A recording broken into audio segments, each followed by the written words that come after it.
শ্রীকৃষ্ণ চৈতন্য প্রভু জীবে দয়া করি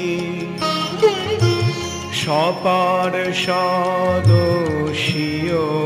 ধাম সহয়াবতরি। হরে কৃষ্ণ, দণ্ডবত প্রণাম। আমরা শ্রীকৃষ্ণ দাস কবিরাজ গোস্বামী কৃত শ্রী চৈতন্য চরিতামৃতের আদি লীলায় আছি। তৃতীয় পরিচ্ছেদ চলছে। আজকে আমরা শ্লোক সংখ্যা 103 থেকে কন্টিনিউ করব। শ্রী চৈতন্য চরিতামৃতম আদি 3.103 onwards. You can repeat the শ্লোক if you want to. 103 নম্বর শ্লোক। কৃষ্ণ বশ করিবেন কোন আরাধনে, নাশ করিবেন কোন আরাধনে, বিচারিতে এক শ্লোক আইলো তার মনে। বিচারিতে এক শ্লোক আইলে তার মনে। তো অদ্বৈতাচার্য ने सोचा কোন আরাধনা করার মাধ্যমে তিনি শ্রীকৃষ্ণকে বশ করতে পারবেন। कैसे मैं आराधना करूं? क्या मैं हरिनाम जाप करूं? क्या मैं परिक्रमा लगाऊं कहीं? कैसे भगवान कौन सा आराधना कर, व्हाट इज द प्रोसेस, कौन सा आराधना का पद्धति में अपनाऊं भगवान श्री कृष्ण को वश करने के लिए कि भगवान अवतरण होके आए। এভাবেই তিনি যখন ভাবতে লাগলেন তখন তার একটি শ্লোক মনে পড়ে গেল। ठीक है, बहुत इंपॉर्टेंट, बहुत ध्यान से सुनिए, बहुत बहुत सुंदर ये श्लोक। तुलसी दल मात्रे न, बोलिए, তুলসী দল মাত্রেন जलस्य चुलुके नवा, জলস্য চুলুকেন বা विक्रीणीते समात्मानं, বিক্রীণীতে স্বমাত্মানম भक्ते भो भक्त वत्सल। ভক্তেভ্যো ভক্তবৎসল। এই শ্লোকটি গৌতমীয় তন্ত্র থেকে উদ্ধৃত। और इसका अर्थ क्या है? যে ভক্ত নিষ্ঠা সহকারে ভগবানের উদ্দেশ্যে একটি তুলসী পত্র এবং এক অঞ্জলি জল নিবেদন করেন। এক अंजलि जल माने कितना होता है? हाथ से दिखाइए कोई, एक अंजलि जल जो इतना इसमें बीच में जितना आएगा ना, भर के इतना जी बीच में जितना पानी आएगा, हाँ, तो उतना एक तुलसी पत्र और एक अगर अंजलि जल निवेदन करें कोई, अगर भगवान को, हाँ, निवेदन करते हैं एक तुलसी पत्र और थोड़ा अंजलि जल, भक्त वत्सल भगवान संपूर्ण रूपे সেই ভক্তের বশীভূত হয়ে পড়েন। হরি बोल। हरे कृष्ण प्रभु जी, उसमें भगवत गीता में भी लिखा है पत्रम पुष्पम जलम तोयम फलम तोयम। लेकिन यहाँ तो क्वांटिटी भी दिया है, एक तुलसी पत्र और थोड़ा पानी देकर अगर कोई भगवान को अर्पण करे, निवेदन करे, भक्तवत्सल भगवान संपूर्ण रूपे माने 100% সেই ভক্তের, उस भक्त का বশীভূত হয়ে পড়েন। Can you imagine? भगवान को तुलसी कितना प्रिय है। ये है भगवान प्रभु, ये जोड़ा हाथ लगाने से अंजलि होता है कि और अंजलि दोनों कर, सिंगल सिंगल अंजलि। अच्छा, শ্লোক 105 106। এই শ্লোকার্থ আচার্য করেন বিচারণ, এই শ্লোকার্থ আচার্য করেন বিচারণ, কৃষ্ণকে তুলসী জল দেয় সেই যেই জন, কৃষ্ণকে তুলসী জল দেয় যেই জন, তার ঋণ শোধিতে কৃষ্ণ করেন চিন্তন, তার ঋণ শোধিতে কৃষ্ণ করেন চিন্তন, জল তুলসীর সম কিছু ঘরে নাহি ধন। জল তুলসীর সম কিছু ঘরে নাহি ধন। भगवान चिंता में पड़ जाता है, अभी तो मैं कर्जा ऋणी हो गया, अभी इनको क्या दे, मेरे घर पे तो कुछ है नहीं। ऐसे भगवान सोचता अपने घर पे कुछ नहीं है इसके तुलना। অদ্বৈত আচার্য প্রভু এই শ্লোকটির অর্থ বিচার করে এইভাবে করলেন, কৃষ্ণকে যিনি তুলসী ও জল নিবেদন করেন তার সেই দান পরিশোধ করতে নিরুপায় হয়ে ভগবান চিন্তা করেন, জল তুলসী সমগোত্রীয় কোনো ধন আমার নেই, তবে আত্মা বেচি করে ঋণের শোধন। তবে আত্মা বেচি করে মেরা শোধন, ঋণের শোধন। এ ভাবি আচার্য করেন আরাধন, এত ভাবি আচার্য করে না আরাধন। এভাবেই ভগবান ভক্তের কাছে নিজেকে অর্পণ করে সমস্ত ঋণ পরিশোধ করেন। সেই কথা বিবেচনা করে শ্রী অদ্বৈত আচার্য ভগবানের আরাধনা করতে শুরু করেন। তাৎপর্য, ভক্তি সহকারে, ইয়ে বি ইম্পর্টেন্ট, হ্যাঁ, তদরাম ভক্তি উপরেতম, ভক্তি সহকারে একটু তুলসী পত্র একটু জল দেওয়ার মাধ্যমে অতি সহজেই श्रीकृष्ण संतुष्टि विधान करा जाए। इसीलिए आप लोग जिनका जिनका घर में भगवान का फोटो है, भगवान का विग्रह है राधा कृष्ण का, तो क्या आप लोग कौन कौन आप लोग में से भगवान के चरणों में तुलसी देते हैं, तुलसी मंजरी देते हैं? कौन?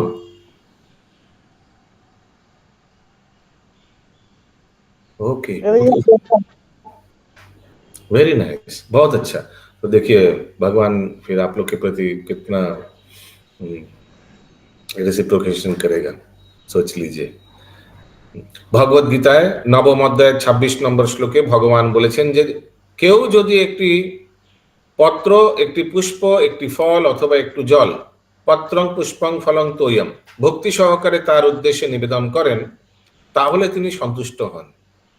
তিনি তার ভক্তের দ্বারা সম্পাদিত সমস্ত সেবাই গ্রহণ করেন। এমনকি পৃথিবীর যে কোনো স্থানে সব চাইতে দরিদ্র ভক্ত যদি কিছু ফুল ফল বা পত্র এবং জল সংগ্রহ করে সামান্যতম সেই অর্ঘ্য পরম ভক্তির সঙ্গে ভগবান শ্রীকৃষ্ণকে উদ্দেশ্য নিবেদন করেন, তাহলে ভগবান সেই ভক্তের প্রতি অত্যন্ত প্রীত হন। ঠিক है, बड़ा बड़ा मैंने बड़ा ऐसा नहीं कि बहुत धनी व्यक्ति के नहीं, कोई भी पत्र पुष्प तो कोई भी दे सकता है, एनीबडी कैन गिव। বিশেষ করে তুলসী পত্র গঙ্গাজল সহযোগে যখন তার আরাধনা করা হয় তখন তিনি অত্যন্ত সন্তুষ্ট হন। प्रभुपाद और विश्लेषण कर रहे हैं कॉम्बिनेशन को, कोई भी जल नहीं, गंगा जल और तुलसी लेने से और ज्यादा हैप्पी होता है भगवान। ছিল অদ্বৈত কোথায় বিশেষ করে তুলসী পত্র গঙ্গা জল সহযোগ মানে दोनों का कॉम्बिनेशन যখন তার আরাধনা করা হয় তখন তিনি অত্যন্ত সন্তুষ্ট হন। हम देखा है कि जिनके जिनके घर में शालिग्राम है उन लोग शालिग्राम के सर पे तुलसी देता है, ठीक बोल जाए कर्णेश्वर प्रभु, আর একটু गंगा जल दे। हाँ प्रभु। बहुत आई डोंट नो, बहुत कम लोग के घर में शालिग्राम होगा, शायद सिर्फ सुनीति राधिका माता जी के घर पे होगा यहाँ, और किसी के घर पे है Shaligram, I don't think so. तो वो तुलसी देता है शालिग्राम के ऊपर, और ब्राह्मण आता है तुलसी देता है और जल भी देता है। ओके, শাস্ত্রে কথিত আছে যে ভগবান এই ধরনের সেবার দ্বারা এতই সন্তুষ্ট হন যে তিনি সেই সেবার বিনিময়ে নিজেকে সেই ভক্তের কাছে সম্পূর্ণভাবে সমর্পণ করেন। হরি বল। শ্রীল অদ্বৈত আচার্য প্রভু তা জানতেন এবং তাই তিনি তুলসীপত্র গঙ্গাজল সহযোগে পরমেশ্বর ভগবানের আরাধনা করে তাকে এই ধরাধামে অবতীর্ণ করার জন্য আকুলভাবে প্রার্থনা জানিয়েছে। तो ऐसे भी उनका घर तो गंगा किनारा नहीं था, शांतिपुर तो ज्यादा उधर तो गंगा है, ज्यादा दूर नहीं है, थोड़ा दूर है। उनके घर से घाट ऑटो में 10-15 मिनट लगता है। यस, सुनीति राधिका माता जी बोल रहे ना कि हम लोग चंदन पीसते हैं, वो चंदन के साथ तुलसी पत्ता जैसे लगाते हैं, गंगा जल से नहीं, तो गंगा जल से लगाना चाहिए। गंगा जल थोड़ा ढलता है, चढ़ाना चाहिए। अच्छा, गंगा जल से स्नान करवाते हैं डेली, और फिर है ना चंदन के ऊपर तुलसी पत्ता लगा के फिर शालिग्राम जी के चढ़ाते हैं। अरे बोल, अब से गंगा जल दे, गंगा जल से दे पर गंगा जल यस। चंदन नहीं पीस रहे, उसी में थोड़ा सा गंगा जल डाल दीजिएगा तो भी हो जाएगा। वो तो हाँ, वो डालते हैं, वो डालते हैं। तो घर से जस्ट 1 मिनट वॉक गंगा जल। नहीं, पर वो हम लोग घर में रोज गंगा जल रहता है, हम लोग आचमन पात्र में गंगा जल ही लेते हैं सुबह पूजा करते समय। अद्वैताचार्य घर थोड़ा दूर था गंगा, 10-15 मिनट लगेगा ऑटो से जाने में। मैंने उनका जो हम लोग श्री पार्क में जाते हैं ना, वहां से गंगा जी थोड़ा 10-15 मिनट दूर में है। ये सेरन में गौरांग प्रभु उस टाइम में गंगा उधर था, गंगा से और दूसरा कुछ नदी भी मैंने सका था उधर, उनके घर का बगल में था। हाँ, होगा उस टाइम में। अगला श्लोक 108, गंगा जल तुलसी मंजरी अनुक्षण, गंगा जल तुलसी मंजरी अनुक्षण, কৃষ্ণ পাদ পদ্ম ভাবি করে সমর্পণ। কৃষ্ণপাদ পদ্ম ভাবি করে সমর্পণ। শ্রীকৃষ্ণের পাদ পদ্মে স্মরণ করে स्मरण कर रहे हैं, ठीक है, अद्वैताचार्य सब सब ध्यान कीजिए, ध्यान करिए, स्मरण कर रहे हैं, করে তিনি প্রতিদিন ডেলি তার উদ্দেশ্যে তুলসী মঞ্জরি ও গঙ্গা জল অর্পণ করতেন। হরি বল। কৃষ্ণের আহ্বান করে করি অহংকার, কৃষ্ণারে আহান করে করি অহংকার, মতে কৃষ্ণেরে করাইল অবতার। এই মতে কৃষ্ণের করাইলো অবতার। ভগবান শ্রীকৃষ্ণকে এই জগতে অবতরণ করার জন্য আহ্বান জানিয়ে তিনি হুঙ্কার করতেন, ऐसे ही सर कृष्ण कृष्ण ऐसे करके हो सकता है, आई डोंट नो कैसे बोलते हो तो मालूम नहीं, तो ऐसे ही कुछ होगा। তার আহ্বানে সাড়া দিয়ে ভগবান এই ধরাধামে অবতরণ করেছিলেন। 110 নম্বর শ্লোক। চৈতন্যেরও অবতারে এই মুখ্য হেতু, চৈতন্যরে অবতারে এই মুখ্য হেতু, ভক্তেরও ইচ্ছায় অবতরে ধর্ম সেতু। ভক্তের ইচ্ছায় অবতারে ধর্ম সেতু। অতএব শ্রী চৈতন্য মহাপ্রভু অবতরণের মুখ্য কারণ হচ্ছে, মেন কারণ क्यों आया भगवान, क्योंकि अद्वैताचार्य प्रभु আকুল প্রার্থনা করে ওনাকে ডেকেছিলেন। এইভাবেই ভক্তের বাসনা পূর্ণ করে ধর্ম সেতু, যিনি ধর্মকে রক্ষা করেন, আবির্ভূত হন। হরি বল। ধর্ম সেতু মানে যিনি ধর্মকে রক্ষা করেন, মানে স্বয়ং ভগবান আবির্ভূত হন। यस माताजी। प्रभु बोलते एक जगह की ना कॉन्फिडेंशियल रीजन है, चैतन्य महाप्रभु हाँ मिलित जुगल अवतार लेके आए राधा और कृष्ण का, हाँ और यहाँ पे बोल रहे हैं कि ये मेन प्रिंसिपल रीजन है। तो हाँ। प्रभु ये इतना मतलब कैटेगराइज क्यों किया, ये कॉन्फिडेंशियल रीजन, ये डायरेक्ट रीजन, ऐसे ऐसे क्यों बोला गया, मतलब रीजंस क्यों नहीं बोले स्ट्रेट अवे कि दीज आर द रीजंस। हाँ, क्योंकि कुछ कुछ तो प्राइमरी रीजन है, कुछ कुछ मुख्य है, कुछ कुछ गौण है। मुख्य रीजन में ये है कि भक्त ने पुकारा, मुख्य रीजन में यही है कि मुझे राधा रानी का भाव आस्वादन करना है। और गौण रीजन में आता है, गौण रीजन में क्या आता है वो भी देखेंगे। हमको लग रहा है ये हरिनाम प्रचार ये गौण रीजन में आता है, हम जब आएंगे ही तो हरिनाम प्रचार के भी जाएंगे। ये I think secondary. You can say just ऐसे डायरेक्ट सब all the factors are playing into role, ऐसा बोल All the सकते हैं। factors, but there are few main reason. सोचिए क्या क्या उदाहरण दे। हाँ, अभी अच्छा उदाहरण दे, अभी देने से कुछ माइंड नहीं करेगा। आई होप बनारस जाएंगे अभी, ठीक है, मुख्य रीजन है भागवत श्रवण करेंगे, और कोई कोई सोच रहा है गौण रीजन है। हाँ सत्यवान माता जी, थोड़ा मलाइयो खा लेंगे बाजार में जाकर, और कोई सोच रहा है कि यहाँ थोड़ा घाट में घाट में थोड़ा स्नान कर लेंगे। कोई सोच रहा है अरे विजय प्रभु हम लोग को शिव जी का दर्शन भी कराएगा। तो ऐसे मुख्य रीजन गौण रीजन बहुत कुछ हो सकता है। ओके, अब समझ में आया प्रभु, थैंक यू प्रभु। ये सीरन में कुरान प्रभु प्रभु जो कॉन्फिडेंशियल है वो ओनली भक्त का लिए ही रिवील करते हैं। हाँ हाँ हाँ, सबके लिए नहीं। करेक्ट। कॉन्फिडेंशियल जैसे वही राधा रानी का आस्वादन करता है हमको भक्ति करके, वो भी हमको चखना है, तो ये तो कॉन्फिडेंशियल रीजन है। ठीक है, अगला श्लोक। तं भक्ति जोग परि तम भक्ति जोग परि भावी रक्ष, नहीं क्या ट्यून होगा, 3.1 भक्ति योग परिभाव वितरित सरोज। ट्यून मिल गया। त्वं भक्ति योग परिभाव, नहीं, त्वं भक्ति योग परिभावितरित सरोज, बोलिए। तम भक्ति योग परिभाव वितरित सरोज। आसे श्रुतेक्षित पथो ननुनाथ पुंसाम्, अस्य श्रुकेत शीतपथो नानुनाथ पुंसाम्। यद्यद्धिया तदुरुगय विभवायन्ति, यद्यद्धिया तु त उरुगाय विभावयन्ति, तत्तद्वपु प्रणयसे सदनुग्रहाय। तत्तद्वपु प्रणयसे सद् अनुग्रहाय। এই শ্লোকটি শ্রীমদ্ ভাগবতের তৃতীয় স্কন্ধের 9ম অধ্যায়ের 11 থেকে উদ্ধৃত হয়েছে। यहाँ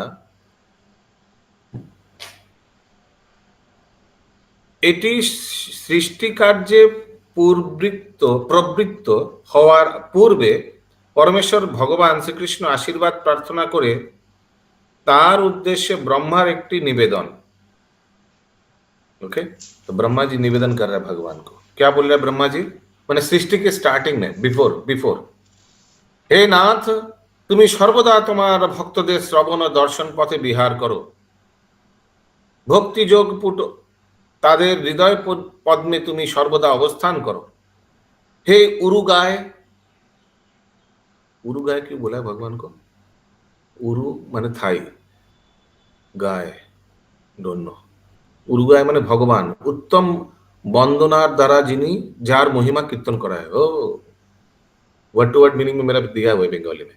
हे गुरुगाय, ভক্তবৃন্দ তাদের হৃদয়ে তোমার নিত্য স্বরূপ বিভাবান করেন, তাদের প্রতি অনুগ্রহ করে তুমি তাদের কাছে তোমার সেই নিত্য স্বরূপ প্রকট করে থাকো।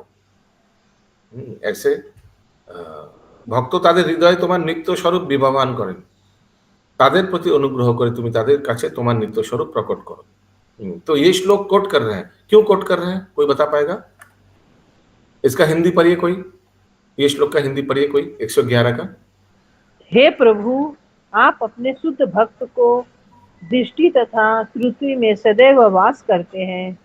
आप उनके कमल सदृश हृदय में भी निवास करते हैं, जो भक्ति द्वारा निर्मल हो चुके होते हैं। हे भगवान, आप उत्कृष्ट स्तुतियों से महिमान्वित होते हैं। आपके भक्त आपके जिन सनातन रूप में आपका स्वागत करते हैं, उन रूपों में प्रकट होकर आप उन पर विशेष अनुग्रह करते हैं। देखिए लास्ट में दिया हुआ। यस, ज्योतिर्मय सीता माता जी। प्रभु वही बता रहे क्यों उनको ये श्लोक डाला, आप पूछे थे ना। हाँ, क्योंकि उन्होंने अद्वैताचार्य ने बुलाया था ना, तो भगवान तो हृदय में वास करते, तो उनको वो नॉलेज दे दिया कि तुलसी और गंगा वाटर लेके मुझे हुंकार करके बुलाओ। क्योंकि अद्वैताचार्य तो सोच रहे थे कैसे बुलाऊं मैं।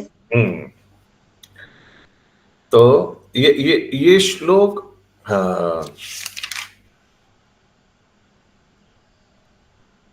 कविराज गोस्वामी बोल रहे, ठीक है, अद्वैताचार्य का श्लोक नहीं है। प्रभु जी यहाँ लिखा है भागवतम का श्लोक है ये। हाँ, मैं बोलना चाह रहा हूँ कि कविराज गोस्वामी इसको कोट कर रहे हैं। माने ये ऐसा नहीं कि अद्वैताचार्य भागवतम का श्लोक कोट कर रहे हैं, ठीक है, फिर और एक इन्वर्टेड कॉमर्स का सेट आ जाता। अद्वैताचार्य प्रभु। हरे कृष्ण, दंडवत प्रणाम प्रभु जी।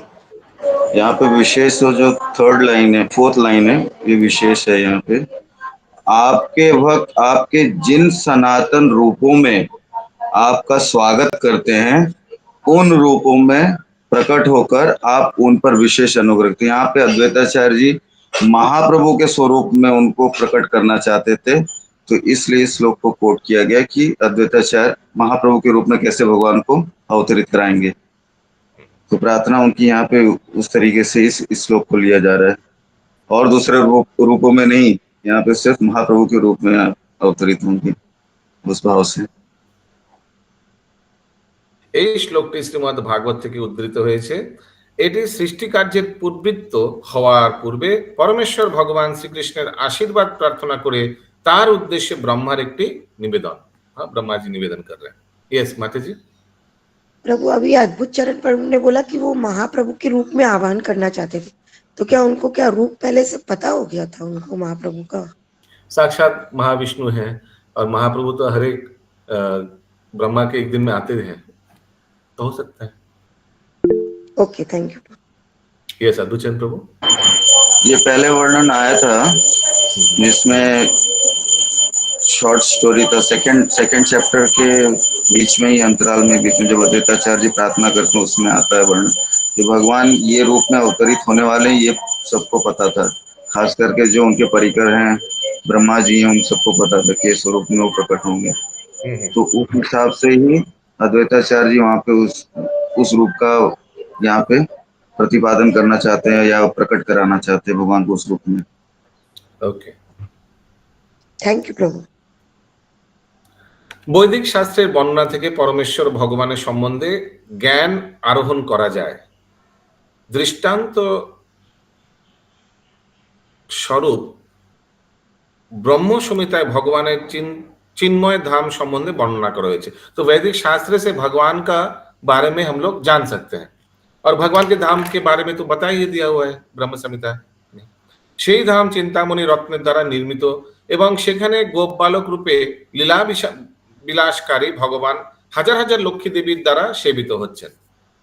মায়াবাদীরা মনে করেন যে ভগবত ভক্তদের কল্পনা প্রসূত শ্রী কৃষ্ণের রূপ অলিক, কিন্তু প্রামাণিক বৌদ্ধ শাস্ত্র সমূহে श्रीकृष्ण और तार बहुविध दिव्य रूप संबंधे वर्णना करा हुआ है। तो भगवान का हर एक रूप के बारे में तो शास्त्र में बहुत वर्णन किया हुआ है। तो ऐसे महाप्रभु का अवतरण के बारे में भी तो शास्त्र में बहुत जगह दिया हुआ है।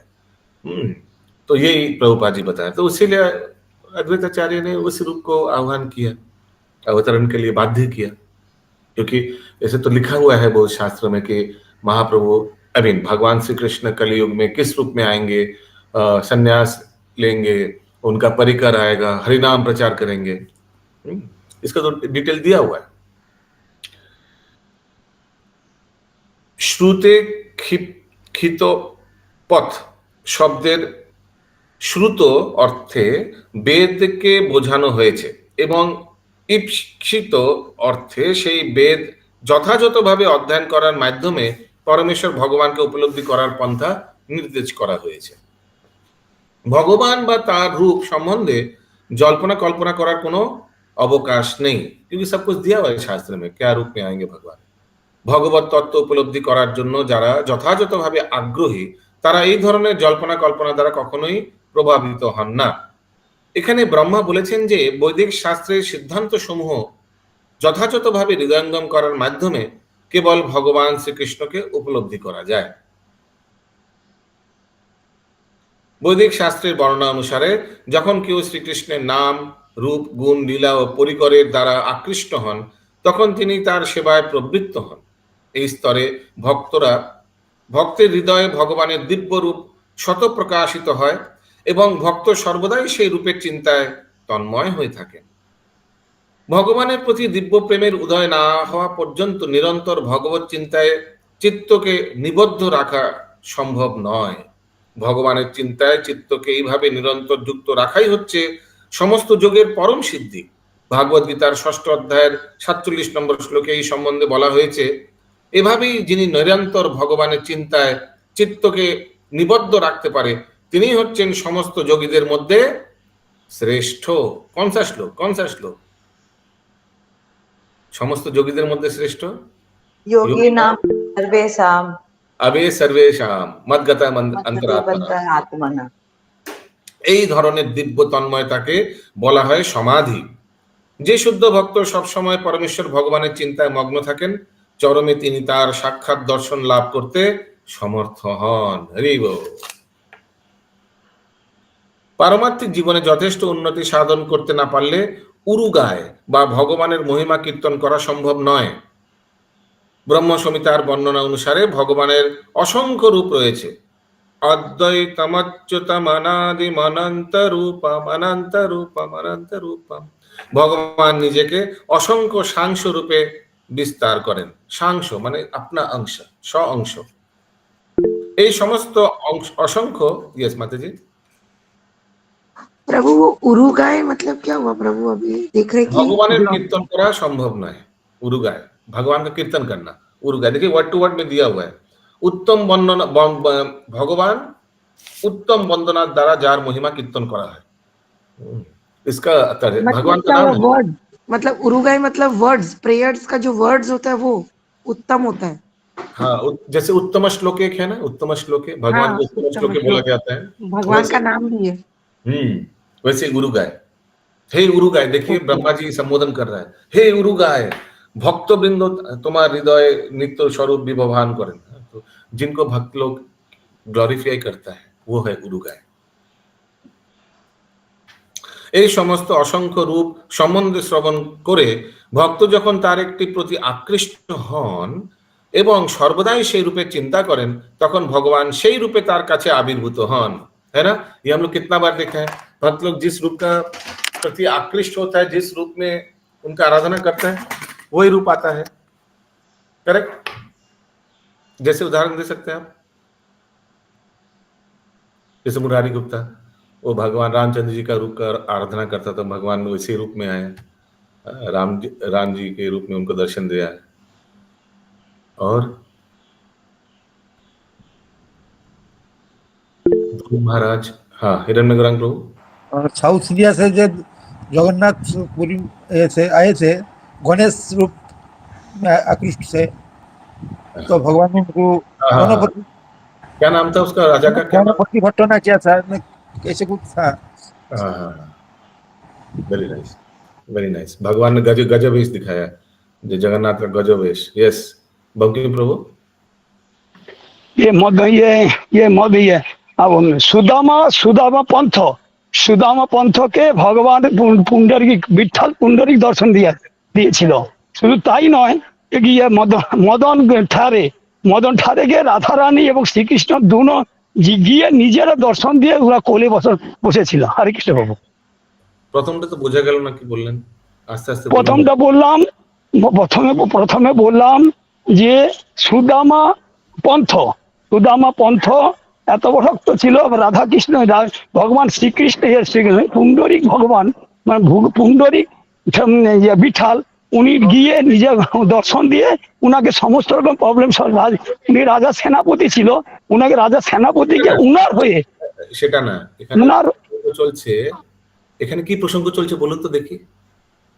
ভগবান কে কাকে করেছে মানে দর্শন দিয়েছে না, এখানে প্রসঙ্গ চলছে যে যেই রূপে ভগবানের আরাধনা করেন ভগবান সেই রূপে তাকে দর্শন দেয়।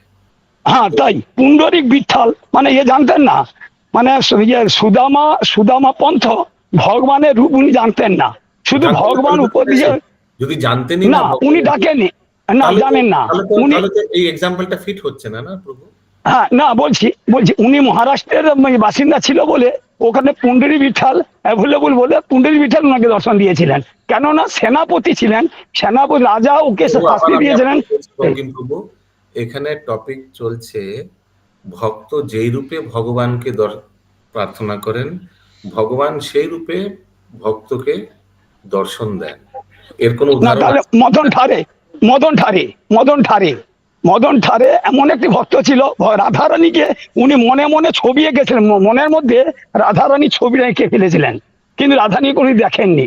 পরবর্তীকালে রাধারানী শ্রীকৃষ্ণকে পাঠিয়েছিলেন, শ্রীকৃষ্ণকে পাত্তা দেয়নি, ঘুরিয়ে দিলেন, দিয়ে রাধা তাকে লাঠি দিয়ে মারতে গেলেন, কিন্তু রাধারানী আসার সঙ্গে সঙ্গে পায়ে পড়ে গেলেন। উনি জানতেন না চিনতেন না, কিন্তু মনে মনে উনাকে স্মরণ করেছিলেন রাধারানীকে, তাই রাধারানী উনাকে এসে মদন ঠারেকে উদ্ধার করেছিলেন। হরে কৃষ্ণ প্রভু। अदुचन प्रभु। हरे कृष्ण प्रभु जी। ये अयोध्या के प्रसंग में आता है, जब भगवान राम जब अयोध्या में रथ से घूम रहे थे तो वहाँ के नगर नारी वगैरह सब जो है उनका दर्शन करते हैं और सब अपने मन में अलग अलग तरीके से भाव से उनको दर्शन करते हैं और उस भाव में भगवान उनको दर्शन देते हैं। जाकी रही भावना जैसी प्रभु मूरत देखी तीन तैसी और ज्यादा कुछ समझ के ज्यादा नहीं, और कुछ ज्यादा समझने की आवश्यकता है नहीं इसमें। जैसा हमारा भाव होगा ये यथा माम प्रपद्यन्ते तां सतै भजाम्यहम्। तो ज्यादा विश्लेषण करने जाएंगे तो टॉपिक रह जाएगा प्रभु, और आधा घंटा 20 मिनट और है।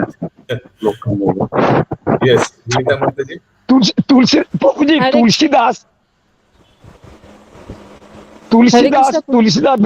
अच्छा बोलिए। हरे कृष्णा प्रभु जी। यहाँ जैसे यहाँ पे दिया गया है कि भगवान के असंख्य स्वांश रूप में वो विस्तार करते हैं, तो अगर हम लोग किसी रूप को हम लोग आराधना करते हैं तो भी क्या उसी रूप में भगवान हमको मिलेंगे या फिर हम कृष्ण ही हमारे हृदय में वास करेंगे? अच्छा है ना, कोई अगर भगवान का नरसिंह रूप पे आकृष्ट है, जिस साउथ इंडिया में बहुत लोग नरसिंह देव का ज्यादा उनका क्लोज है, तो भगवान अवतार देंगे, उनको दर्शन देंगे ना, ये तो अच्छी बात है ना। नहीं प्रभु जी, वो मेरा क्वेश्चन नहीं है। जैसे नरसिंह भगवान के हम लोग मान लीजिए हम नरसिंह भगवान को ही आराधना करते हैं, तो नरसिंह भगवान और कृष्ण जी दोनों में एक तो डिफरेंस है ना कि स्वांश है, वो स्वयं कृष्ण जी नहीं है, तो हम लोग का डेस्टिनेशन क्या होगा? नरसिंह लोग जाएंगे, नरसिंह लोग जाएंगे ना। नरसिंह लोग जाएंगे। तो फिर यहाँ पे लिखा हुआ है जिनके हृदय में वे सदैव उपस्थित रहते हैं, क्योंकि उन भक्तों के उच्च दिव्य प्रेम रहता है। कृष्ण एकदम लास्ट लाइन में देखिए, भगवान कृष्ण उन भक्तों को विशेष रूप से सुखकर लगते हैं। तो यहाँ पे कृष्ण, तो कृष्ण जी का तो लोक, वो लोक हो गया, और फिर स्वामी का तो जो रूप में हम आराधना करेंगे वो लोग पाएंगे। हाँ, तो फिर यही मतलब हुआ ना कि जहाँ पे जो भगवान को हम करेंगे जिस रूप में, वहाँ उसी लोक को प्राप्त करेंगे।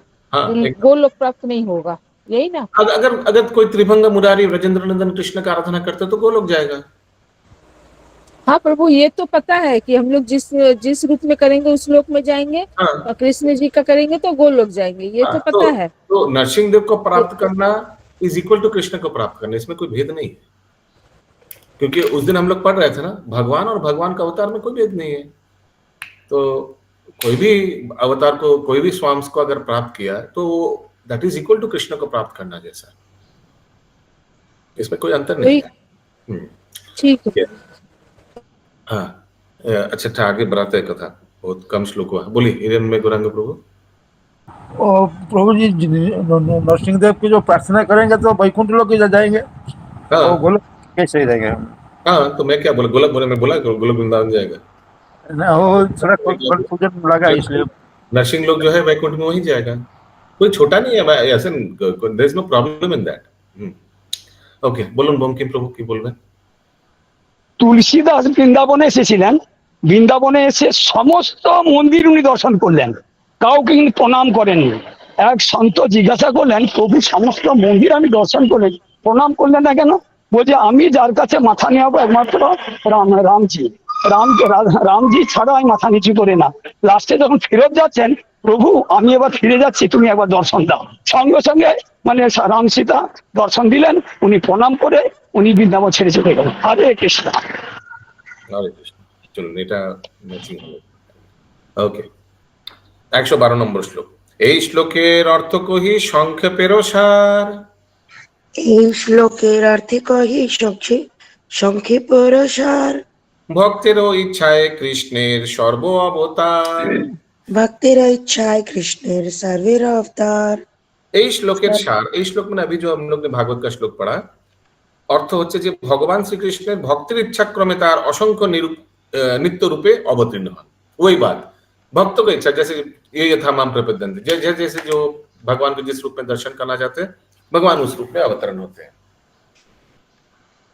113 নম্বর শ্লোক। চতুর্থ শ্লোকের অর্থ হইল সুনিশ্চিত। চতুর্থ শ্লোকের অর্থ হইল সুনিশ্চিত। অবতীর্ণ হইল গৌর প্রেম প্রকাশিতে। অবতীর্ণ হইল গৌর প্রেম প্রকাশিতে। এইভাবে চতুর্থ শ্লোকের অর্থ পরিস্ফুট হলো। শ্রী গৌরাঙ্গ মহাপ্রভু অনন্য ভক্ত ভগবত প্রেম প্রকাশ করবার জন্য অবতীর্ণ হয়েছেন। चतुर्थ श्लोक अर्थ, ये चतुर्थ श्लोक यानी कौन सा चतुर्थ, तो देखना पड़ेगा। Any idea? प्रभु मंगलाचरण का। मंगलाचरण का, यस प्रभु। और क्या होगा? वही होगा।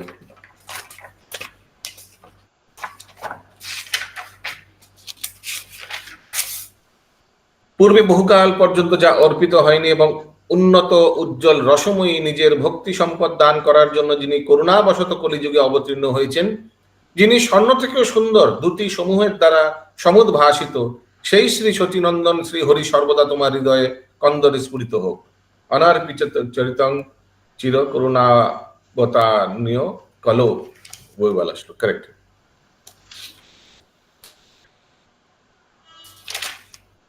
इस अध्याय का अंतिम श्लोक 114 नंबर। श्री रूप रघुनाथ पदे जारो आस। श्री रूप रघुनाथ पदे जारो आस। चैतन्य चरितामृत कहे कृष्णदास। चैतन्य चरितामृत कहे कृष्णदास। ये रूप गोस्वामी और श्री रघुनाथ दास गोस्वामी श्री पाद पद्मे आमार प्रणति निवेदन करे, तादेर कृपा प्रार्थना करे एवं तादेर पदांक अनुसरण पूर्वक आमी कृष्णदास श्री चैतन्य चरितामृत वर्णना करछि। तो याद रखिए, अपने दो शिक्षा गुरुओं को प्रार्थना कर रहा है, दीक्षा गुरु नहीं। दीक्षा गुरु कौन है? दीक्षा गुरु दीक्षा गुरु तो नित्यानंद प्रभु। আপনি তো বলেছিলেন, ভুলে গেলেন? আমি বললাম প্রভু, হ্যাঁ নিত্যানন্দ প্রভু। হ্যাঁ, তো কবিরাজ গোস্বামীর দীক্ষা গুরু কিন্তু নিত্যানন্দ প্রভু। लेकिन उनको जितना भी इंफॉर्मेशन मिला कविराज गोस्वामी, ये बुक जो बनाया उन्होंने, ये बुक का इंफॉर्मेशन किन से मिला? रूप गोस्वामी और रघुनाथ दास गोस्वामी, इन लोग का चर्चा से और इन लोग का से वार्तालाप से भी इन लोग से ही मिला सब इंफॉर्मेशन महाप्रभु के जीवन के बारे में, और उन्होंने ये ग्रंथ लिखा। इसीलिए उन लोग को हर एक देखिएगा अध्याय में लास्ट में उन लोग को प्रार्थना करते हैं। इति आशीर्वाद मंगलाचरणे श्री चैतन्य अवतारेर सामान्य और विशेष कारण वर्णना करे श्री चैतन्य चरितामृतेर आदि लीलाय तृतीय परिच्छेदेर भक्ति वेदांत तात्पर्य समाप्त। ओके, सो इस अध्याय का नाम क्या था वो भी बहुत इंपॉर्टेंट है। हाँ? आशीर्वाद मंगलाचरणे श्री चैतन्य अवतारेर सामान्य और विशेष कारण।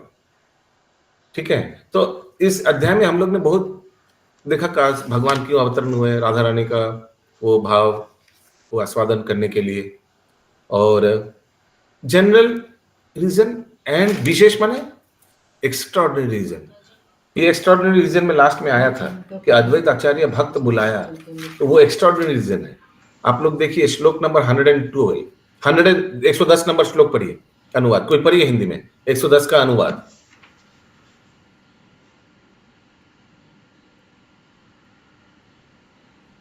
अतएव श्री चैतन्य के अवतार का मुख्य कारण अद्वैत आचार्य की यह विनती है, धर्म के संरक्षण भगवान अपने भक्त की इच्छा से प्रकट होते हैं।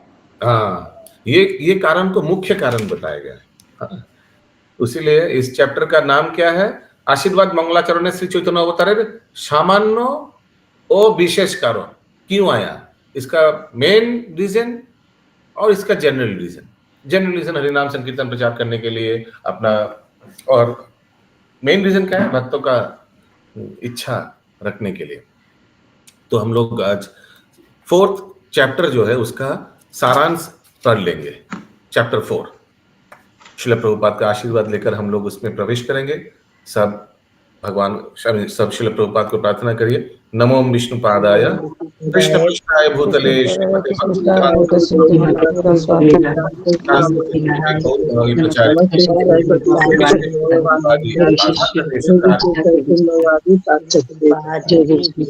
जय। चतुर्थ परिच्छेद। चतुर्थ परिच्छेद का टाइटल क्या है चैप्टर का? श्री चैतन्य अवतारेर मूल प्रयोजन कथन। श्री चैतन्य चरितामृत महाकाव्যের এই পরিচ্ছেদে শ্রীল কৃষ্ণদাস কবিরাজ গোস্বামী বিশেষভাবে বর্ণনা করেছেন যে শ্রী চৈতন্য মহাপ্রভু তিনটি মুখ্য প্রয়োজন সাধনের উদ্দেশ্যে আবির্ভূত হয়েছেন। ওকে, 3 মেইন রিজনস। তার প্রথম উদ্দেশ্যটি হচ্ছে শ্রীকৃষ্ণের প্রেমের পরম আশ্রয় শ্রীমতী রাধারানীর ভাব অবলম্বন করে সেই প্রেম আস্বাদন করা। রিজন নাম্বার 1, শ্রীকৃষ্ণ হচ্ছেন সেই প্রেমের বিষয় এবং শ্রীমতী রাধারানী হচ্ছেন তার আশ্রয়। তাই সেই প্রেম বিষয় শ্রীকৃষ্ণ आश्रय स्वरूपा श्रीमती राधा रानी भाव अवलंबन करे সেই সুখ अनुभव करते चाहছেন। तो राधा रानी का भाव रहेगा और फिर हमको पता चलेगा।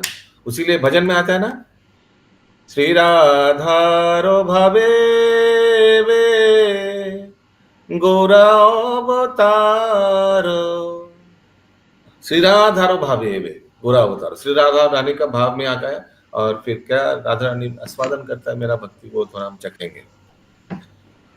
हरे कृष्ण नाम गोरा करिलो प्रचार। कौन सा भजन है? जय जय जगन्नाथ। हाँ, श्री चैतन्य महाप्रभुर अवतरणের দ্বিতীয় উদ্দেশ্যটি হচ্ছে সেকেন্ড রিজন, তার মানে শ্রীকৃষ্ণের নিজের অপ্রাকৃত মাধুরী আস্বাদন করা। শ্রীকৃষ্ণ হচ্ছেন সমস্ত মাধুর্যের আধার। সেই মাধুর্যের প্রতি শ্রীমতী রাধারানীর যে আকর্ষণ তা অতুলনীয় এবং তা আস্বাদন করার জন্য শ্রীকৃষ্ণ রাধারানীর অন্তরে ভাব ও অঙ্গকান্তি अवलंबन করে अवतीर्ण হচ্ছেন। अभी फर्स्ट वाला सेकंड वाला का डिफरेंस क्या है, कोई बता पाएगा? फर्स्ट वाला है श्री राधा रानी का भाव अवलंबन करे সেই সুখ अनुभव करा कि उनको क्या सुख मिलता है, ठीक है। और सेकंड वाला क्या है? अपना माधुर्य का आस्वादन करने का। समझ में आया दोनों का फर्क? मैं फिर से बोल रहा हूं। पहला वाला है सबसे मेरा श्रेष्ठ भक्त श्रीमती राधा रानी। प्रेम भाव और माधुर्य रस दोनों को समझना लगा। उनका भाव मैं ले लूंगा, ठीक है, राधा रानी का भाव मैं ले लूंगा। और फिर देखिए लिखा है श्रीमती राधा रानी भाव अवलंबन करे সেই सुख अनुभव करना कि एक भक्त को, सबसे श्रेष्ठ भक्त को क्या उनका सुख मिलता है मेरे को भजन कीर्तन करके। और सेकंड वाला क्या है?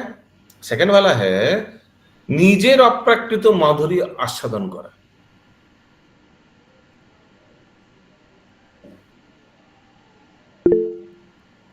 बोलिए,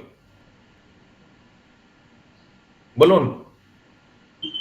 মানে রাধার ভাব থাকবে, কান্তি থাকবে শ্রীকৃষ্ণ, মানে আমি থাকবো ভাবটা থাকবে রাধা রানী, আর বাইরে থাকবে কান্তি মানে শ্রীকৃষ্ণ নিজে স্বয়ং, তবেই উনি ভাবটা মানে আস্বাদন করতে পারবেন।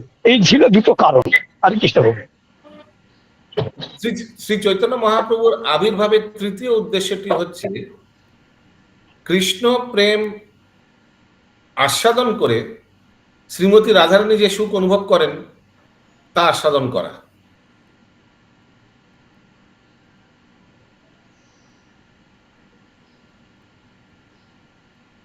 अच्छा ये बहुत सिमिलर जैसे लग रहा है ना फर्स्ट वाले से, तो थर्ड वाला रीजन फिर से पढ़ रहे हैं।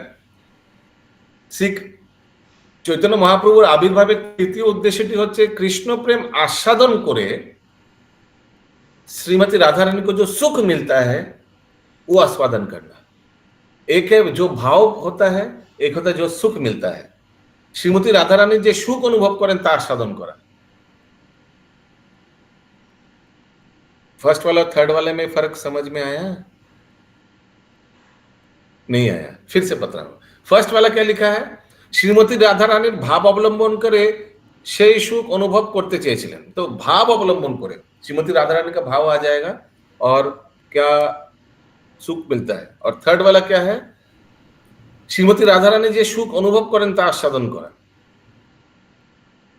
श्री कृष्ण ভেবেছিলেন নিঃসন্দেহে শ্রীমती রাধা রানী दोनों सेम ही लगा। नो भाव अवलंबन, भाव अनुभव करा, उन्होंने उनका भाव को अनुभव करा। क्या उनका भाव रहता है भगवान को?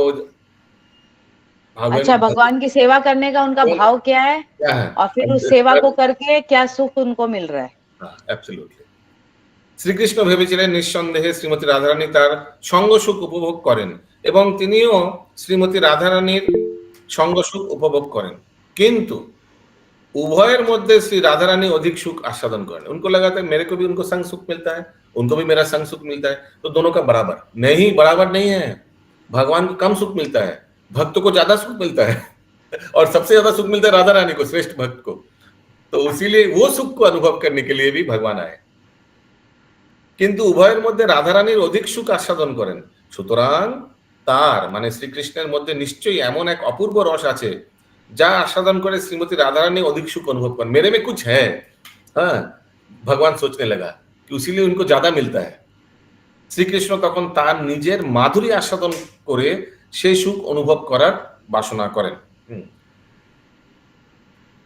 শ্রীকৃষ্ণর অপ্রাকৃত পুরুষ এবং রাধা রানী অপ্রাকৃত প্রকৃতি, তাই শ্রীকৃষ্ণ রূপে শ্রীমতী রাধা রানী আস্বাদিত সুখ অনুভব করা তার পক্ষে সম্ভব নয়। तो अपना सुख अपने खुद कैसे आस्वादन करेगा? आप कभी अपना फोटो देख सकते हैं क्या? आपको एक आईना लगेगा ना? তাই শ্রীকৃষ্ণ রূপে শ্রীমতী রাধা রানীর আস্বাদিত সুখ অনুভব করা তার পক্ষে সম্ভব নয়। সেই হেতু তিনি রাধা রানীর ভাব ও অঙ্গকান্তি অঙ্গীকার করে রাধা রানীর স্বজাতীয় রূপে তার নিজের মাধুরীজাত সুখ আস্বাদন করার জন্য শ্রী চৈতন্য মহাপ্রভু রূপে आविर्भूत हन। ये और डिटेल में आएगा चैप्टर में, तो अभी किसी को फर्क अभी भी समझ नहीं आ रहा है, लग रहा है कि एक ही जैसा, तो चिंता मत कीजिएगा, ये डिटेल में आएगा। ये पूरा चैप्टर इसी के ऊपर है। শ্রীকৃষ্ণ তার মনোগত এই গূঢ় বাসনাগুলি পূরণ করার জন্য শ্রী চৈতন্য মহাপ্রভু রূপে আবির্ভূত হন, এটি হচ্ছে তার আবির্ভাবের মুখ্য কারণ। এছাড়াও श्री कलिजुगेर इसके अलावा भी और मुख्य कारण है, जैसे अभी पिछले अध्याय में हम लोग ने पढ़ा, उनका भक्त बुला रहे तो आना ही पड़ेगा। এছাড়াও কলিযুগের যুগ ধর্ম হরে কৃষ্ণ মহামন্ত্র, হরে কৃষ্ণ কৃষ্ণ কৃষ্ণ হরি হরি, হরে রাম রাম রাম হরি হরি, কীর্তনের মহিমা প্রচার এবং তাৎপর্য শিক্ষা দেওয়ার উদ্দেশ্যেও তিনি আবিर्भूत হন এবং তার तात्पर्य माने ये हरिनाम का क्या अर्थ है, ये सब प्रचार करने का भी उनका एक उद्देश्य है। क्या इसको हम गौण बोल सकते हैं, जनरल उद्देश्य बोल सकते हैं? बोल सकते हैं ना? यस। तो ये जनरल उद्देश्य है। वो क्या दो नाम आया था ना, एक है प्राइम उद्देश्य, एक है जनरल उद्देश्य, साधारण उद्देश्य। साधारण माने जनरल। শ্রী অদ্বৈত প্রভুর আহ্বান সাড়া দেওয়া হচ্ছে তার আবির্ভাবের আরেকটি কারণ, और पिछले अध्याय में लिखा था वो मुख्य कारण है। তবে যুগ ধর্ম প্রচার বা অদ্বৈত প্রভুর আহ্বান সাড়া দেওয়ার কারণগুলি হচ্ছে গৌণ কারণ। अइला यहाँ गौण बोल रहा है, और पिछले अध्याय में मुख्य बोला था, याद है किसी को? नहीं प्रभु, हम लोग भूल गए। बहुत बढ़िया। यस प्रभु जी, अभी तो वही पूछने जा रहे थे, तो ये पहले तो उसको इससे बोला गया था। अभी बताओ एक बार। শ্রী চৈতন্য মহাপ্রভুর অন্তরঙ্গ পার্শ্বদের মধ্যে শ্রীল স্বরূপ দামোদর গোস্বামী হচ্ছেন হলো প্রধান। তার লিখিত কর্চা থেকেই শ্রী চৈতন্য মহাপ্রভু অবতরণের এই গূঢ় কারণগুলি পাওয়া যায়। ठीक है, देखिए स्वरूप दामोदर हচ্ছেন प्रधान, तो स्वरूप दामोदर का कर्चा से महाप्रभु का अवतरण के बारे में मिलता है पूरा डिटेल। এই তত্ত্বসমূহ শ্রী রূপ গোস্বামী কর্তৃক রচিত বিভিন্ন वंदना और श्लोकेर द्वारा प्रतिपन्न হয়েছে। तो स्वरूप दामोदर का कर्चा मिला रघुनाथ दास गोस्वामी को, वो खुद भी अलग अलग कीर्तन बनाया, श्लोक बनाया, और बाद में स्वरूप दामोदर रघुनाथ दास गोस्वामी जब राधा कुंड में गए तो सब शिक्षा किनको दिया? वृंदावन में रूप गोस्वामी को दिया। तो अशोक प्रभु इसीलिए इन दोनों से इंफॉर्मेशन मिलता है कविराज गोस्वामी जिन्होंने इस बुक को लिखा। मैं फिर से बोल रहा हूं, देखिए महाप्रभु का इतना पर्सनली संगत कौन किया? स्वरूप दामोदर और रामानंद राय। तो रामानंद राय का कर्चा तो बारे में ज्यादा उल्लेख नहीं आता है, लेकिन स्वरूप दामोदर का जो कर्चा था, कर्चा माने तालपत्रे पेन दिए लेखा, पेन माने वो भी पेन अलग पेन है। अगर आप लोग डायरी, अगर कर्चा देखना है, डायरी तो माने डायरी बोलने से तभी लोग ऐसे ही सोचेगा हम लोग का जो अभी डायरी यूज करते हैं, नहीं पांडुलिपि बोलते हैं। तो ये कर्चा जो है, ये अगर आप लोग को साक्षात देखना है तो कहाँ जाना पड़ेगा? कलकत्ता में बरानगर पाटवारी। हाँ, पाटवारी का आप लोग म्यूजियम में जाइए, फर्स्ट फ्लोर में वो सब रघुनाथ दास गोस्वामी, रूप गोस्वामी का कर्चा अभी भी है उधर। हाँ, तो स्वरूप दामोदर सब ये सब नोट किया है महाप्रभु का, क्योंकि उतना करीबी से वही देखा और कोई नहीं। महाप्रभु को ये दो व्यक्ति जितना करीब से देखा और कोई नहीं, रामानंद राय और स्वरूप दामोदर। और स्वरूप दामोदर का कर्चा के ऊपर बेस करके रघुनाथ दास गोस्वामी विभिन्न वंदना और श्लोक द्वारा बहुत वंदना किया, श्लोक किया, तो उनका तो ये सब रघुनाथ दास गोस्वामी को इंफॉर्मेशन मिला और इन्होंने इनको पास ऑन किया रूप गोस्वामी को वृंदावन में। ठीक है अशोक प्रभु, अभी इन दोनों से कविराज गोस्वामी को इंफॉर्मेशन मिला। तो एक्चुअली कविराज गोस्वामी का शिक्षा गुरु कौन हुआ? रूप गोस्वामी और रघुनाथ दास गोस्वामी। ठीक है हिरेन गौरांग प्रभु, ठीक বলছে? ঠিক প্রভু, এখানে একটা জিনিস যদি বলা যায় যে রূপ গোস্বামী চৈতন্য মহাপ্রভুর ভাবনাকে মানে নিগুড়ভাবে জানতে পারতেন, শ্রী চৈতন্য মনোবিষ্টম। আর 2 নম্বর হচ্ছে রঘুনাথ দাস গোস্বামী ডেলি 3 ঘন্টা 4 ঘন্টা ওই রাধাকুণ্ডতে কথা বলতেন চৈতন্য মহাপ্রভু সম্বন্ধে, পুরী সম্বন্ধে যা ঘটনা ঘটেছে সেসব বলতেন। এই এগুলো শুনে সবাই জানতে পেরেছে। यस यस, सुमना करेंगी माता जी। हरे कृष्णा प्रभु जी। प्रभु स्वरूप दामोदर जो थे वो तो अंत समय में महाप्रभु के संग में गंभीरा में रहे थे ना? नॉट ओनली दैट, नहीं, मध्य लीला में भी जब पूरी में था महाप्रभु, स्वरूप दामोदर हमेशा उनके साथ थे, पर्सनल सेक्रेटरी थे। वो स्क्रीन करते थे, आता है ना कितना बार कुछ भी पेपर आएगा, कोई भी इन्फो आएगा, he was the sensor board. Sensor board समझते हैं आप? पहले इनसे पास ऑन होगा, महाप्रभु को डायरेक्ट किसी को मिलने का अनुमति नहीं था, किसी को कुछ भी भेजेगा पहले स्वरूप दामोदर उसको स्क्रीनिंग तो करेंगे। मध्य लीला का कर्चा मिलता है क्या? मध्य और अंत्य लीला का स्वरूप दामोदर के कर्चा से? हाँ, वही तो मैक्सिमम। एक्चुअली आदि लीला का चाहिए तो मुरारी गुप्ता का कर्चा, और वो मिला है लोचन दास ठाकुर को। इसीलिए ये आदि लीला अगर आपको डिटेल में चाहिए तो आपको चैतन्य मंगल पढ़ना पड़ेगा, जो हम लोग ने कर चुका है, क्योंकि वहां मुरारी गुप्ता से डायरेक्ट वो ज्यादा डिटेल में है। हम लोग किया ना चैतन्य मंगल। और एक बात बता रहा हूँ इसी प्रसंग में, देखिए मैंने बोला ना अभी कि ये स्वरूप दामोदर स्क्रीनिंग वाला था। स्क्रीनिंग समझ रहे आप लोग? He was the sensor board. कुछ भी आएगा महाप्रभु के पास तो अद्वैत आचार्य ने एक श्लोक लिख के भेजा था। किसके हाथ में? शायद जगदानंद पंडित या किसी के हाथ में भेजा था कि बाउल के बोलो बाजारे यार चाउल ना बिकाई थे, ऐसे कुछ है ना हिरण्य गौरांग प्रभु। आउल के बोलो आउल के बोलो बाउल, ऐसे कुछ बाउल के बोलो आउल के यार बाजारे चाउल ना बिकाई थे। अभी स्वरूप दामोदर पहले ये पेपर पढ़ा तो पेपर पढ़ के कुछ समझ ही नहीं आया क्या लिखा है। बाउल के बोलो आउल के यार चाउल ना बिकाई, समझ नहीं आया। तो खुद ही जो स्क्रीनिंग कर रहा है वही उन्हीं को समझ नहीं आया, तो ठीक महाप्रभु को दे दिया। महाप्रभु तो ये देखकर ओ कृष्णा ऐसे कुछ बोलकर उसको कहीं रख दिया। उनको समझ में आ गया कि अद्वैत आचार्य बोल रहे अभी सब आप अच्छा से प्रचार कर लिया, हरिनाम स्प्रेड कर लिया, now you may go back from where you came. मैंने आपको बुलाया, मैं भी आपको वापस भेज रहा हूँ। ऐसा ही है ना कुछ अद्भुत चरण प्रभु। और फिर हाँ हरे कृष्ण प्रभु जी, मैं एक्चुअली दूसरा टॉपिक, ये जो दीक्षा गुरु और शिक्षा गुरु की बात हो रही थी उस पर आप पूरा कर लीजिए फिर। तो ये स्क्रीनिंग तो इसीलिए पहले सबसे स्क्रीनिंग जो भी पेपर आया था नवद्वीप से अद्वैत आचार्य ने लिख के भेजा था, सबसे पहले हाथ में पड़ा स्वरूप दामोदर को। वो देखा कुछ समझ नहीं आया उनको। फिर जितना दूर को मेरे को जितना स्मरण है, रूप गोस्वामी को ये पेपर मिला। उन्होंने ये पढ़ा तो उनको वो रोने लग गया क्योंकि उनको समझ में आ गया कि महाप्रभु और ज्यादा दिन रहेंगे नहीं। या यस अद्भुत चरण प्रभु बोलिए क्या बोल रहे थे? हरे कृष्ण प्रभु जी। प्रभु जी जहाँ तक जो स्टडी किए और पढ़ रहे हैं और सुन रहे हैं, तो नित्यानंद प्रभु दीक्षा गुरु नहीं है, ऐसा कहीं वर्णन नहीं है। ये आया था दीक्षा गुरु नहीं प्रभु, दीक्षा गुरु नहीं है, ड्रीम में आए थे। जब एक इंसिडेंट आता है चैतन्य चरितामृत में, आप 5वें अध्याय में पहुंचेंगे तभी वहां पे इंसिडेंट आएगा जहाँ पे कृष्णदास कविराज गोस्वामी ग्लोरीफाई करते हैं नित्यानंद प्रभु को। तो वहां पे बताते हैं कि उनके स्वप्न में आए थे, क्योंकि उनके भाई जो थे वो नित्यानंद प्रभु को नहीं मानते थे, महाप्रभु को मानते थे, लेकिन रामदास उनका नाम था। उनके भाई नित्यानंद प्रभु से ईर्ष्या करते थे, वो उनको नहीं मानते थे। जैसे रोमहर्षण जी का आता है वर्णन, बलराम जी को देखकर वो उठे नहीं थे, तो वैसे ही जब नित्यानंद प्रभु के जो एसोसिएट थे उनके यहाँ पे संकीर्तन हुआ कृष्णदास कविराज गोस्वामी के यहाँ पे, तो आए और उन्होंने कीर्तन किया। और लेकिन इन्होंने रामदास जो नित्यानंद प्रभु का जैसे वो ग्लोरीफाई करने लगे तो वो बहुत चिढ़ने लगे, और उन्होंने बंसी वगैरह जो बज रही थी उसमें कीर्तन में उसको तोड़ के और वो हट गए। तो वहां पे उन्होंने चेस्टाइज किया था कृष्णदास कविराज गोस्वामी ने अपने भाई को कि नित्यानंद प्रभु गौरांग महाप्रभु के बीच में कोई अंतर नहीं है, दोनों एक स्वरूप है, इनमें विस्तार है भगवान के।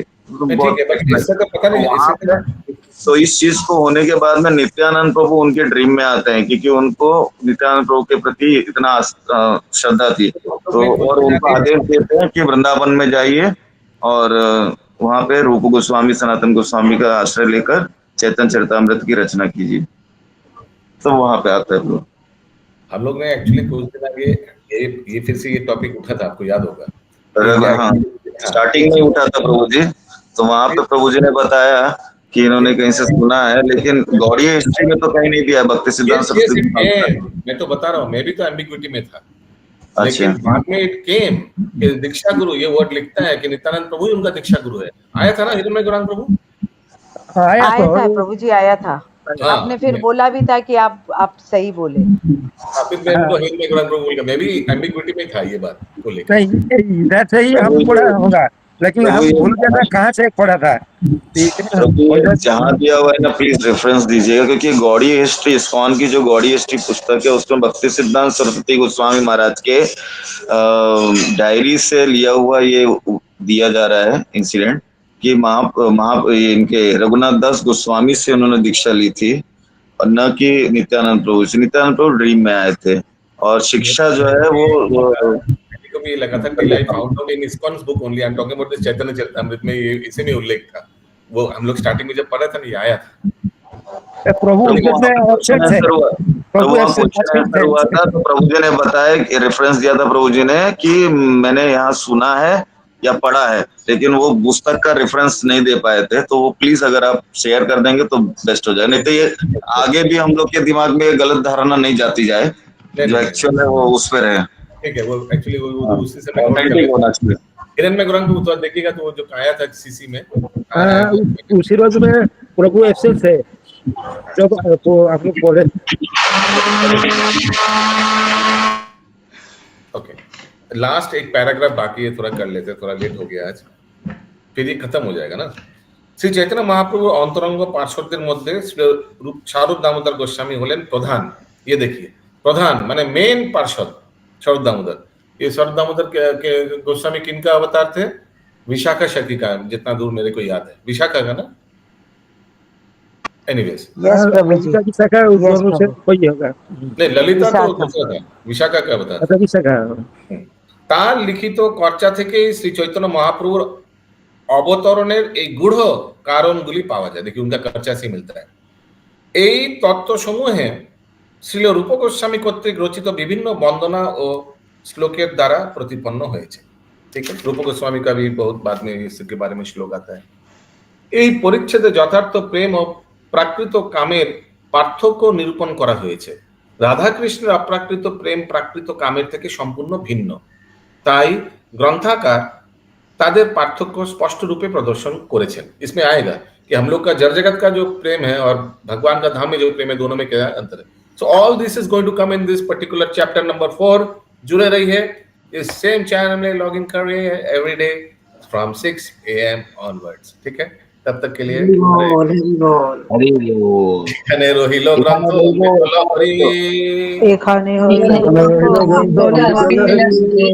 বদন ভরিয়া সবে বল হরি হরি।